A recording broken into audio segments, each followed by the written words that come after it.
All right, an American dad grateful to be back on U.S. soil after being arrested for having spare ammo in his luggage in Turks and Caicos. Oklahoma's Ryan Watson paying a $2,000 fine while facing a suspended 13-week jail sentence after being held on the island since February. Never been more proud to be an Oklahoman than I am right now. The way that our elected officials came to bat for us.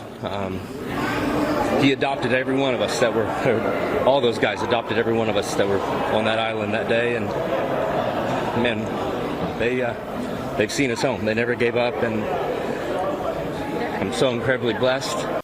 There you go. By the way, one of those elected officials is Oklahoma Senator Mark Wayne Mullin. He was part of that effort to bring Watson home, and he joins us now. Senator, great to see you this morning. Let's start with this.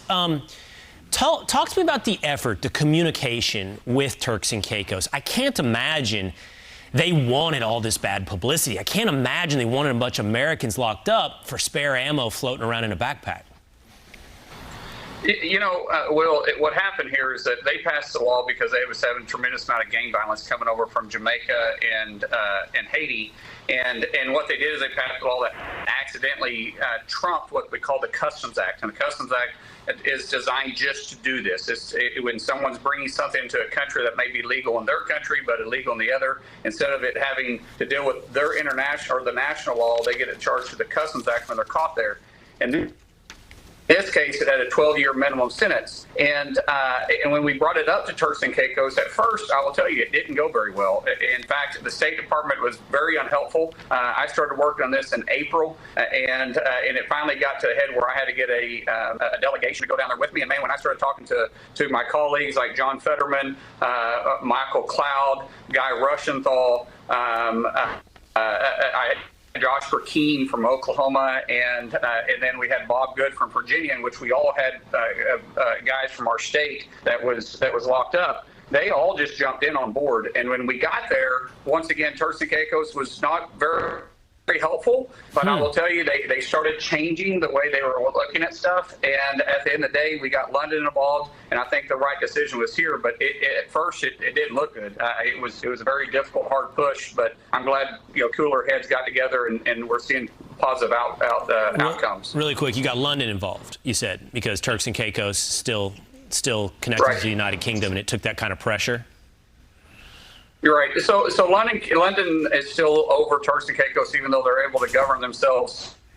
Their governor is still appointed by London. Their attorney general is appointed by London, and their judges are appointed by London. Their premier, which is kind of like what you'd consider the governor of the island, that's elected by the governor officials, he was less than helpful to work with. But I get what he was doing. He was trying to take care of the constituents or his constituents on the island, and I told him we're just trying to take care of American citizens too. And at the end of the day, this is what politics happens, right? We came together and found a solution to move forward.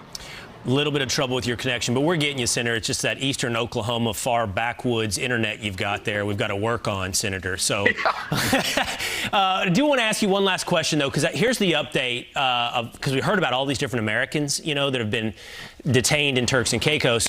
Michael E. Evans out on bail. Brian Hagerich released. Tyler Winrick released. Ryan Taylor Watson, Your Story Oklahoman, released. And then Sharita Greer, she's awaiting sentencing. So I want to ask you two things. Sharita Greer, I hope she's still receiving some help and there's some resolution there. She is. But also, going forward, what is Turks and Caicos' position going to be on? Because these are all accidents. In almost every one of these situations, they're accidents of like a hunter or somebody else. It's like, oh my God, I can't believe there was a bullet in my backpack. So what if it happens again?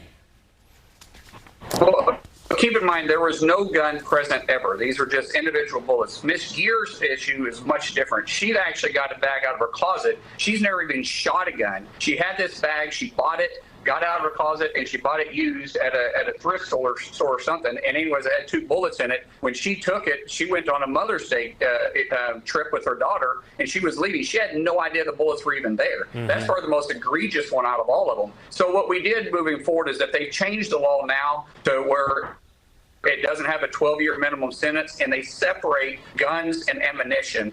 They just made this release last week. So, and they're also allowed to charge individuals like this through the Customs Act when they're apprehended in customs. So, big difference, and I really feel positive that we won't have this issue again moving forward. That's good news. That's good news. Yeah, they've amended that law because. And by the way, Will. Yeah.